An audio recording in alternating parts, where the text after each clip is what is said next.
porque la educación es el camino hacia la paz. Nosotros vamos donde están las historias, buscando la verdad de maestros que hacen grande Colombia. Y todos sus protagonistas tienen su espacio en Encuentro. María del Pilar Hurtado, asesinada frente a su hijo en Tierra Alta, Córdoba. Le sobreviven 4 hijos, 4 huérfanos. Emilce Manyoma, asesinada junto a su esposo. Le sobrevive un hijo, un huérfano. Irene Pérez, asesinada en Santander junto a su hijo de 4 años. No dejó huérfanos. Y este puede ser usted, o yo, o un familiar suyo, o cualquiera que decida asumir el liderazgo de su comunidad para reclamar sus derechos. Hola, muy buenos días, bienvenidos a Encuentro, el programa institucional de la Federación Colombiana de los Trabajadores de la Educación. Mi nombre es Omaira Morales y aquí les presento un avance de los temas que trataremos a continuación. Azodegua logró que la gobernación de La Guajira se comprometiera a contratar un prestador de servicios de transporte escolar antes del 5 de agosto. Empresarios siguen buscando mercantilizar la educación, mientras que el gobierno continúa sin destinar recursos para el sector. Desempleo en Colombia sigue en aumento y de continuar así afectará el consumo interno del país. Gracias a las denuncias hechas por Encuentro y a la presión de la Asociación de Educadores de La Guajira, Azodegua, se logró que el gobernador de este departamento se comprometiera a resolver el problema del transporte escolar en las diferentes instituciones con plazo máximo al próximo 5 de agosto. Después de múltiples denuncias y movilizaciones realizadas por la Asociación de Educadores de La Guajira y por el programa Encuentro, el gobernador de este departamento por fin se comprometió a buscar una solución contundente respecto al tema de transporte escolar que afecta a niños y niñas de los municipios no certificados. En los 12 municipios a cargo del departamento de La Guajira, este servicio no se viene prestando a partir del mes de mayo. Situación que vulnera el derecho de niños y niñas y jóvenes de todos los centros educativos que hacen parte de todo el departamento de La Guajira. Sabemos que nuestros niños sufren diariamente una odisea para poder llegar a las instituciones educativas y si no tienen el transporte se les hace muy difícil. Tras una reunión en la que también estuvieron presentes delegados del Ministerio de Educación, se socializaron los diferentes mecanismos jurídicos para implementar la manera más efectiva de reactivar la prestación del servicio de transporte para los estudiantes a través de financiación con recursos de regalías. Para Azodegua, lo primordial es evitar la deserción en las aulas escolares y proteger a los menores, ya que al no tener un transporte asegurado, los niños que estudian en estas regiones se encuentran en una situación de riesgo.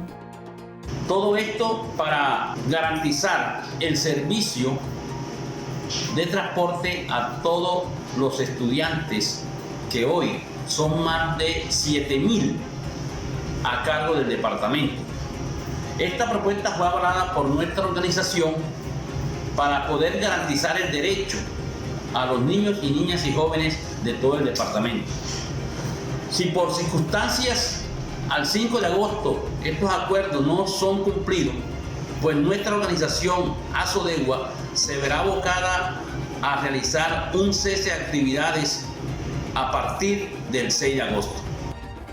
Azodegua y FECODE se encuentran comprometidos con la calidad educativa. En su momento, la Asociación de Educadores denunció irregularidades en el PAE. Hoy cursa una investigación contra el exalcalde de Riohacha, Fabio Velázquez, por delitos de falsedad en documento público y contratos sin el cumplimiento de los requisitos legales. Y en Encuentro continuamos haciendo el recorrido a nivel nacional de cómo culminan las administraciones locales y departamentales en materia educativa. El turno le corresponde a la región amazónica con graves problemas con el programa de alimentación escolar, dotaciones, infraestructura y transporte, entre otros. Caquetá. En junio de este año fue designado Fabio Augusto Parra como gobernador del departamento, ya que Álvaro Pacheco fue condenado por parapolítica. Todo se vio reflejado en materia educativa, puesto que se estancaron los diálogos con la administración. En materia educativa no se viene desarrollando las reuniones periódicas de la Junta Departamental de Educación y vivimos un proceso de fusiones, de liberaciones y de acoso laboral en el departamento. Putumayo. El plan de alimentación escolar fue interrumpido en varias oportunidades durante estos 4 años, lo cual perjudicó a los estudiantes. De igual manera hubo dificultades en el pago de las dotaciones de los maestros. La Asociación de Educadores del Putumayo tuvo que realizar diferentes paros en el sentido de que los niños y los padres de familia nos convocaron para poderlos acompañar en estos procesos. De eso tenemos que decir que se creó el Comité Pro Defensa de la Educación Pública, quienes apoyaron toda la temática frente a los paros sobre el tema del servicio de PAE. A la fecha, en julio, tenemos que decir que nuevamente se suspende el servicio de PAE. Guainía. El tema de las garantías sindicales es lo que más preocupa a los docentes, ya que no han logrado conquistar las plazas permanentes. Además, su labor como maestros se ve relegada, ya que deben cumplir otras funciones dentro de las instituciones educativas. Nos preocupa el caso de los docentes de las sedes escolares a lo largo y ancho del departamento del Guainía, porque son docentes que deben hacer otras funciones a las cuales no fueron contratados, como por ejemplo la mayoría de las sedes no cuentan con señores servicios generales ni con auxiliares de servicios, por lo tanto los profes deben ellos mismos hacer trabajos como por ejemplo buscar agua, buscar leña y en algunos casos hacer funciones de directivo. Vaupés. En este departamento también 4 secretarios de educación pasaron sin pena ni gloria, ya que no formularon políticas para solucionar falencias como la capacitación docente. La entidad territorial no tiene sus propios recursos para el sostenimiento de la educación y es un punto muy complejo en el sector de educación, dado que en la negociación nacional, que sería el primer punto de dar cumplimiento, seríamos los primeros beneficiarios. El profesor Pedro Hernán Osorio, primer vicepresidente de FECODE, a esta hora le habla al Magisterio Colombiano.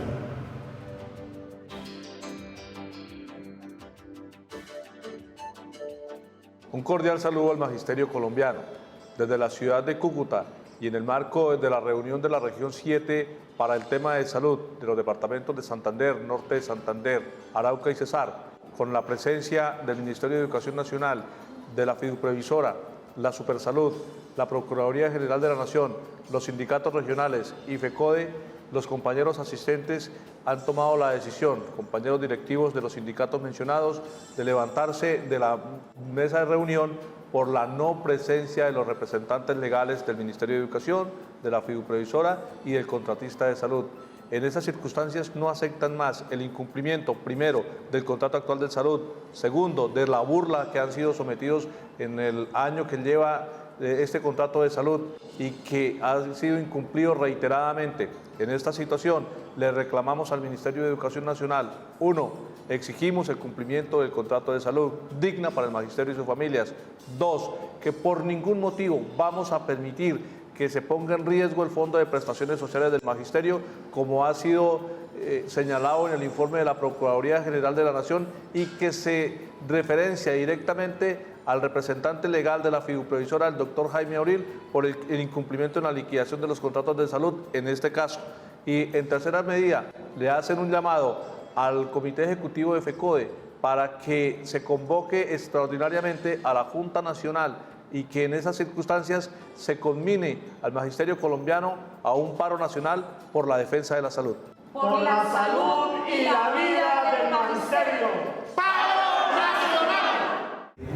Y como respuesta al apoyo incondicional e irrestricto por parte de las comunidades indígenas a la lucha de estudiantes y docentes por una educación superior financiada por el Estado y de calidad, resultó el convenio que se firmó en días recientes entre la Universidad Pedagógica y la UNIC. La Universidad Pedagógica y la UNIC firmaron un convenio para fortalecer la formación de maestros y estudiantes indígenas de los 102 pueblos del país, estructurando la pedagogía, la didáctica y la práctica desde su propia educación con modalidad virtual y a distancia. Con la suscripción de un convenio que inicialmente hemos apuntado, en primer lugar, 1, a profesionalizar los líderes indígenas. 2, a fortalecer la educación docente. 3, avanzar en los temas de especialización y posgrado para maestros y maestras indígenas. Y en cuarto lugar, también estamos trabajando para crear en la Universidad Pedagógica una cátedra indígena que recoja realmente toda la diversidad étnica y cultural. Me he reunido con los indígenas que estudian en nuestra universidad y con los indígenas que hacen parte del Cabildo de Bogotá, o estudiantes de la Universidad Nacional, de la Universidad Pedagógica, de la Universidad Estatal, que son indígenas. Ya tuvimos un primer encuentro con ellos porque tienen la misma inquietud. Entonces la idea es poder agenciar esas iniciativas en la universidad para poder visibilizar sus saberes. La universidad ofrece sus programas de formación docente para la población indígena del país y está trabajando con miembros de la comunidad de la Universidad Nacional y Distrital para construir una mistura educativa que respete, reconozca y contribuya a fortalecer la educación propia desde la pedagogía. La universidad nos ofrece estas carreras a distancia y de manera virtual. Fíjense ustedes lo importante, porque vamos a poder llegar a los rincones más apartados de Colombia, a la Amazonía, a la Alta Guajira, al Pacífico colombiano, a la Sierra Nevada de Santa Marta. Entonces para nosotros es estratégico. Este convenio, que resulta enriquecedor y da respuesta a la mirada pluriétnica y multicultural consagrada en la Constitución del 91, responde al acompañamiento irrestricto que la comunidad indígena le dio al estudiantado y a los docentes en su lucha por la calidad educativa y la financiación de la educación superior en el 2018. El convenio comienza a funcionar este segundo semestre académico. Y mientras el gobierno nacional continúa sin invertir de manera clara en materia educativa y tecnológica, empresarios del sector educativo han decidido aprovechar escenarios como la cumbre de la Alianza del Pacífico para vender su modelo de mercantilización del derecho. La educación pública a nivel mundial y regional está en disputa por los grupos mercantilizadores de la educación, quienes buscan sacar lucro de los fondos y recursos de este sector. Un ejemplo de esto fue la incoherente propuesta que presentó la Asociación Civil Empresarios por la Educación en el marco de la cumbre de la Alianza del Pacífico, quienes ven en la tecnología la fórmula para reducir las desigualdades en educación. Lo que hacen estas empresas es formar más que ciudadanos, o no más que estar en el plan de formación, están en el plan de que haya consumidores de todos esos equipamientos o de todas esas posibilidades de la tecnología, y entonces eso pues de alguna manera reduce o genera un reduccionismo en cuanto al uso y la accesibilidad a estos medios. La informática, la digitalización, las computadoras en el aula son una herramienta que en el siglo XXI son absolutamente necesarias. Pero primero hay que tener el sentido de plantear correctamente cuál es el eje principal. Y el eje principal es la responsabilización del Estado en el financiamiento y en la garantización para todos y todas de la educación pública. Históricamente, los gobiernos de estos países se han caracterizado por no invertir en materia educativa y mucho menos en tecnología y conectividad. Necesidad de que el Estado nacional, los estados subnacionales inviertan fuertemente en la educación pública, que es exactamente la dirección contraria a la que quieren estas empresas transnacionales de educación o estas organizaciones de empresarios por la educación, que cuanto menor Estado, mejor para ellos. Como tercer prioridad, los empresarios se refieren a la educación con inclusión, otro aspecto que significará más dinero para los privados y pocas oportunidades para la educación pública. Me parece que el asunto de la accesibilidad tiene mucho que ver con esa, digamos, descuido estatal con ciertos sectores, ciertas regiones, y que, digamos, las empresas han querido como de alguna manera conquistar esos espacios, y pues eso es un poco preocupante. Es necesario priorizar la formación docente, los recursos humanos materiales y los recursos tecnológicos como un conjunto de herramientas fundamentales para la escuela pública. El Magisterio colombiano propone articular fuerzas y esfuerzos para sacar avante la educación incluyente de calidad. Para ello es necesario desarrollar una política con pertinencia social que reconozca a esta población sin exclusiones. Precisamente este es el tema que aborda nuestra revista Educación y Cultura en su edición número 131. En el marco de las negociaciones entre FECODE y el Gobierno Nacional, la educación inclusiva fue uno de los puntos más importantes. El Ministerio de Educación se comprometió a crear una comisión con la participación del Magisterio, el Consejo Nacional de Discapacidad y el ICBF con el objetivo de discutir sobre la financiación y la generación de condiciones para favorecer a esta población. En esta edición 131, la revista Educación y Cultura busca resaltar el esfuerzo de los maestros, quienes se comprometen con una educación inclusiva, especial atendiendo a las poblaciones vulnerables con experiencias alternativas e innovaciones en el aula. De acuerdo a la Organización de las Naciones Unidas, todos tenemos derecho a la educación. Sin embargo, aún hay un gran déficit de calidad para los niños con algún tipo de discapacidad o con necesidades educativas especiales, situación que empeora por el modelo neoliberal que reduce lo público. La comunagogía es una tendencia educativa alternativa que propone romper las formas de pensar homogeneizantes y estandarizadas. Existen prácticas que limitan procesos de inclusión en el aula, por lo cual algunos docentes han fortalecido la inclusión, fortaleciendo la identidad comunitaria, la construcción del territorio, entre otros. La Red de Referentes Distritales de Discapacidad es un colectivo de docentes educadores especiales y profesionales que comparten experiencias y conocimientos para articular acciones que permitan cambiar las condiciones de la educación para los niños y niñas con discapacidad. 3 modelos vislumbran la discapacidad en 3 momentos históricos. Aunque se abren expectativas desde el modelo social, se espera que se vayan cambiando los imaginarios de las personas con algún tipo de discapacidad. En el Colegio Distrital Andrés Bello, ubicado en la localidad de Puente Aranda, se desarrolla un proceso de inclusión con niños de la comunidad indígena Embera. Aquí se reconoce a los indígenas su riqueza para el proceso formativo de los niños que hacen parte de esta institución educativa. Colombia necesita una política de educación inclusiva en la que se valore el trabajo y el esfuerzo realizado por los maestros desde las instituciones. Y a esta hora el secretario de Cultura, Recreación y Deporte, el profesor Edgar Romero Macías, socializa fechas claves de la fase departamental de los Juegos Deportivos del Magisterio.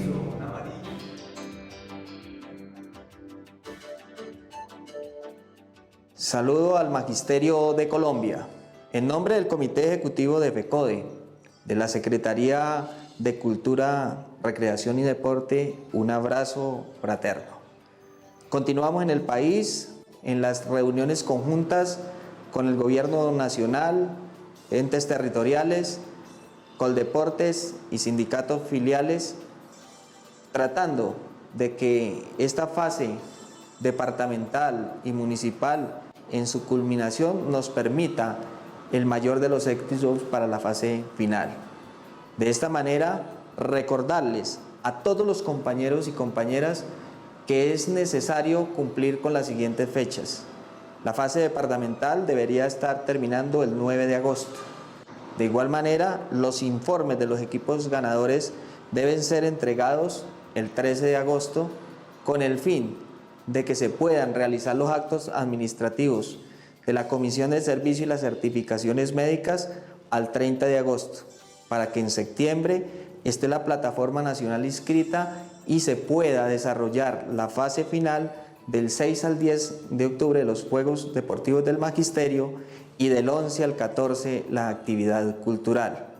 Esta versión 2019 ha contado con el apoyo de muchos docentes deportistas del país, de nuestros delegados y de nuestros secretarios en las diferentes filiales. A todos ellos, nuestro agradecimiento por ese respaldo a la Federación Colombiana de Educadores FECODE y a nuestro equipo de trabajo, la Secretaría de Cultura, Recreación y Deporte. Buen fin de semana, que la pasen bien en el seno de sus hogares. Según el anteproyecto presentado al Congreso de la República sobre el presupuesto para el 2020, se avisora un recorte cercano a los 12 billones de pesos. Según los analistas, este tijeretazo estará dirigido al sector educativo, a la salud en crisis y, por supuesto, a la política social. La nueva legislatura tiene 3 características. La primera es que la pasada legislatura, el primer año del gobierno de Iván Duque, fue un absoluto fracaso. Pasó el plan de desarrollo, 2 o 3 leyes más, pero prácticamente todo quedó paralizado por el tema de las objeciones del presidente y el mal manejo que le dio el presidente del Senado, Ernesto Macías, al Congreso. Hoy estamos a puertas de que esta segunda legislatura, este año, sea otro fracaso, porque el gobierno se va a meter en el proyecto Andrés Felipe Arias, que es un proyecto con nombre propio, y en el tema de cadena perpetua para violadores.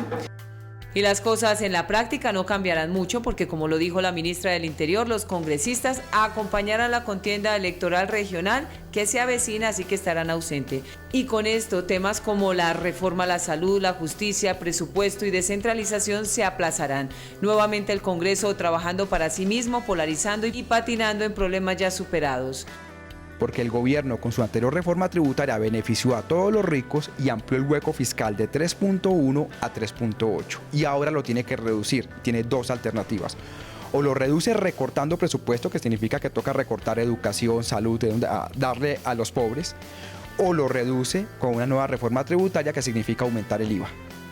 Lo cierto es que el presupuesto tendrá un recorte de 12 billones de pesos. En el borrador presentado al Congreso de la República se evidencia un recorte para la educación de 1.8%, quedaría en 40.7 billones. Según los sectores que mejor les iría sería el de trabajo, comercio exterior, turismo y transporte, y los más afectados, salud, con toda la crisis presupuestal que tiene, deporte, reconciliación y los subsidios sociales.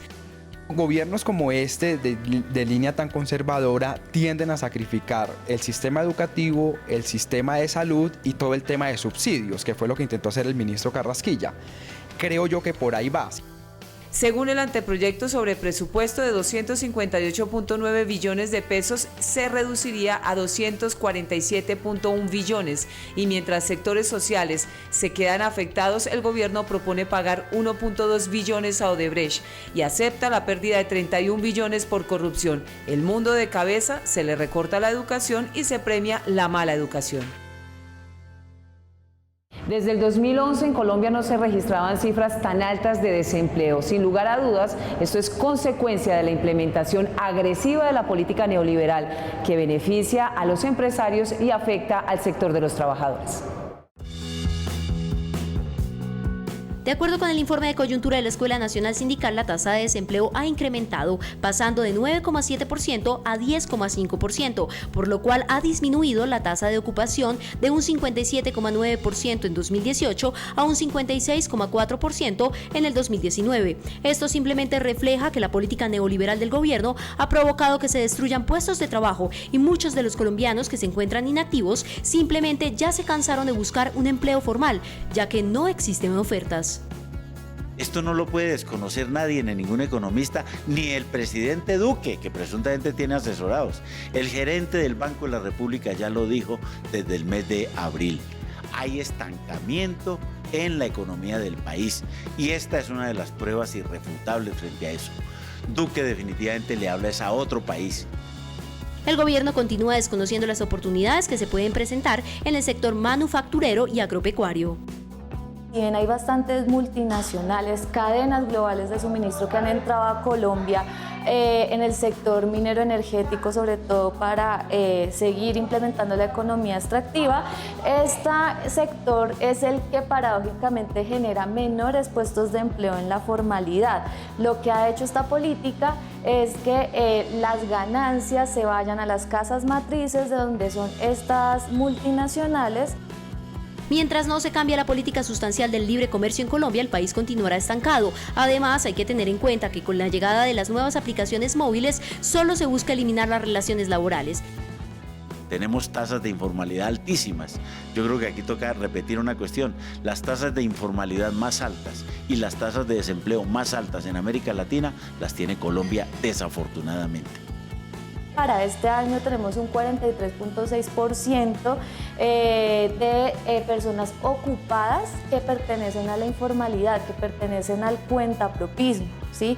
Así que son personas que no van a tener el derecho a un trabajo decente con todas las condiciones que se implica y menos el ejercicio de la libertad sindical. La tesis neoliberal ha fracasado, pues hoy con las reformas laborales y pensionales, con las cuales redujeron los ingresos y flexibilizaron la relación laboral, mantenemos altos índices de desempleo y el país no despega en una marcha continua de progreso. Terminamos nuestro encuentro de hoy editorializándolo. El turno le corresponde a la profesora Marta Alfonso, segunda vicepresidenta de FECODE.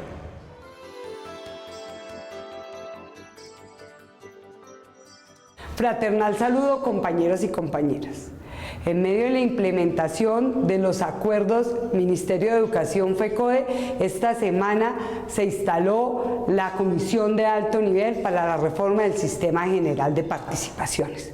Fuimos enfáticos que nosotros vamos a esa mesa con un acuerdo que corresponde a una reforma constitucional que garantice los recursos para los sectores que recibimos la plata de esta bolsa, pero que en el caso de educación ya está caracterizada qué es lo que buscamos, que sea una reforma real y progresiva que cubra las 6 brechas y que garantice una educación financiada y administrada por el Estado. Vemos con preocupación la situación de salud que sigue en su desarrollo de la mesa por un lado, pero sin solucionar en los territorios en concreto. Ya completamos 14 paros esta semana, los compañeros del Eje Cafetero y de Cesar salieron a protestar, pero es una situación que se repite en todo el país. Por eso llamamos a que realmente se avance en el cumplimiento real de los acuerdos de parte del Gobierno Nacional, del Ministerio de Educación, de la fiduprevisora y de las entidades prestadoras de salud. En este sentido, seguimos avanzando, no solo en las tareas para que se cumpla con lo acordado, sino en preparar las condiciones para un paro nacional ante esta situación. Hay que tener en cuenta que en medio de los acuerdos nosotros hemos discutido y planteado la situación del Fondo de Prestaciones del Magisterio. Para nosotros la viabilidad del fondo corresponde precisamente a que se paguen las deudas que tiene el Gobierno Nacional y las entidades territoriales con nuestro fondo y que se dirija de una manera eficiente para que no se generen demandas que no deberían tener lugar si realmente se cumplieran los términos de las contrataciones. Otro aspecto que para nosotros debe ser resuelto y que debe ser supervisado en los territorios es la situación del PAE. Por un lado, otra vez en Putumayo es suspendido el programa de alimentación escolar para 57,000 niños y niñas de poblaciones muy vulnerables. La comunidad educativa ha salido a manifestarse y exigimos tanto al Gobierno Nacional como a la Administración Departamental que se solucione de fondo un problema que ya se había manifestado el año anterior. Es importante que se verifique cómo se está prestando el servicio. Llama la atención que una institución como la Normal de Baranoa, en Atlántico, esté cumpliendo jornada única sin el programa alimentación escolar. Llegó 3 meses y de ahí en adelante lo suspendieron. Queda la pregunta, ¿realmente esta información la tiene el Gobierno Nacional, departamental? ¿Qué está pasando allí? Saludamos con gran emoción el movimiento que se generó en torno a la defensa de la vida y por la protección de nuestros líderes sociales. FECODE se hizo presente en todos los departamentos llamando precisamente a romper ese silencio. Fue un grito en todo el país que pone en alerta y que nos dice basta ya, no queremos ni un solo asesinado, tenemos derecho a pensar diferente y a pelear por nuestras reivindicaciones tanto en el territorio como en nuestros sectores. Y antes de irnos, un agradecimiento fraterno y contundente a todos los maestros que ayer participaron en la jornada de movilización por la defensa de la vida y la dignidad de los líderes sociales, sindicales y de derechos humanos en el país. Los están matando y los necesitamos en terreno. Ustedes y nosotros nos reencontramos el próximo sábado a las 7 de la mañana por Teleantioquia en Encuentro, el programa institucional de la Federación Colombiana de los Trabajadores de la Educación. Saben que pueden ubicar este espacio en el canal de YouTube de la Federación y toda la información oficial a través de las redes sociales y la página web www.fecode.edu.co. Gracias por su compañía. Nos vemos en 8 días. Hasta luego.